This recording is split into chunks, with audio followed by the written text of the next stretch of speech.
Nazi German ने यहूदियों का जीना हराम कर दिया था। दुनिया भर में यहूदियों का जीना भी बहुत मुश्किल हो गया था। यहूदी बस इतना चाहते थे कि उनको एक महफूज पनाहगाह मिल जाए, बस इतना ही चाहते थे।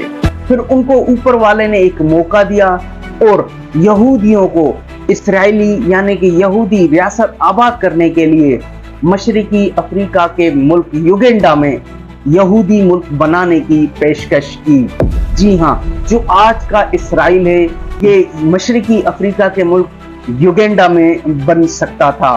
और इस मुल्क में रहने के लिए, युगेंडा में इसराइली रियासत बनाने के लिए दुनिया भर के यहूदी राजी भी हो गए और एग्री होकर उस पर खुश होने लगे कि हमें एक यहूदी रियासत बनाने का मौका मिल रहा है।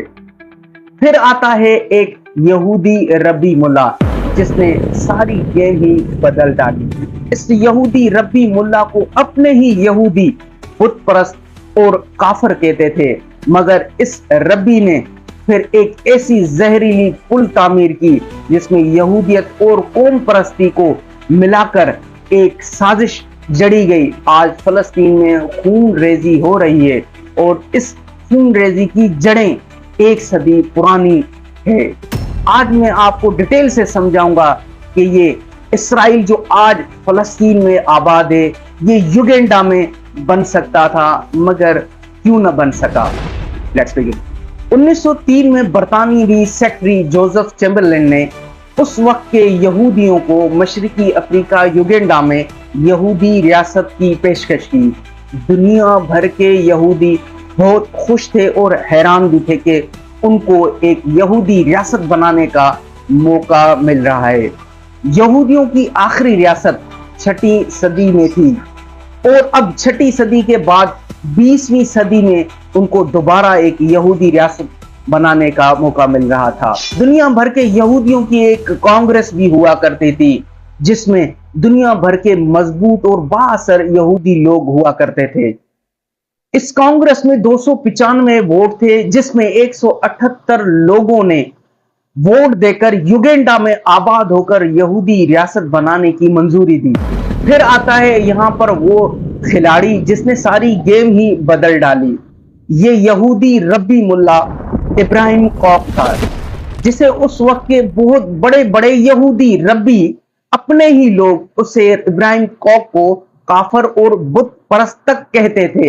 ये यहूदी रब्बी मुल्ला इब्राहिम कॉक युगेंडा में नहीं बल्कि फलस्तीन में एक यहूदी रियासत बनाने के लिए हामी था और इसने इस फलस्तीन की जमीन को हासिल करने के लिए एक जर्मन फिलोसोफर हेगल का कौम परस्ती का नजरिया चुराकर यहूदियों के अंदर मुकद्दस लिबास पहनाकर फैला डाला और उन्होंने मुतालबा किया कि हमें युगेंडा में नहीं बल्कि फलस्तीन की जमीन चाहिए जहां पर एक इसराइली रियासत होनी चाहिए। और इस इसराइली रियासत के लिए जो उसने फलसफा पेश किया वो कुछ यूं था। यहूदियों का जिस्म एक मुकद्दस जिस्म है और यहूदियों का दिमाग माज़अल्लाह खुदा है और हर यहूदी फर्द बस एक खुलिया है, एक ऐसा खुलिया जो सिर्फ खुदा ताला के आगे ताबे है। और इस ताबे होने की वजह से फलस्तीन की सरजमीन उस जिस्म का मुकद्दस लाजमी हिस्सा होना चाहिए। यूं ये फलसफा यहूदियों के अंदर एक मुकद्दस लाजमी हिस्सा बन गया। अब फलस्तीन की जमीन को हासिल करने के लिए ये सिर्फ सियासी नहीं बल्कि मजहबी फरीजा बन चुका था। ये नजरिया सह्यूनियों के रगों में उतर गया था। इस नजरिए की वजह से मंजरनामा बहुत तेजी से फैलने लगा। रब्बी इब्राहिम कॉक फिर मर जाता है मगर उसका बेटा यहूदा कॉक मजीद सख्त गिर होता है जिसने इस नजरिए को बहुत ही जारहाना तरीके से फैलाया। उसने फलस्तीन में आकर दहशतगर्दी करके फलस्तीनियों की जमीन पर कब्जा करके फलस्तीनियों को वहां से हटाकर यहूदियों को आबाद करवाया और इस आबादकारी की मुहिम का जन्म भी वहीं से होता है।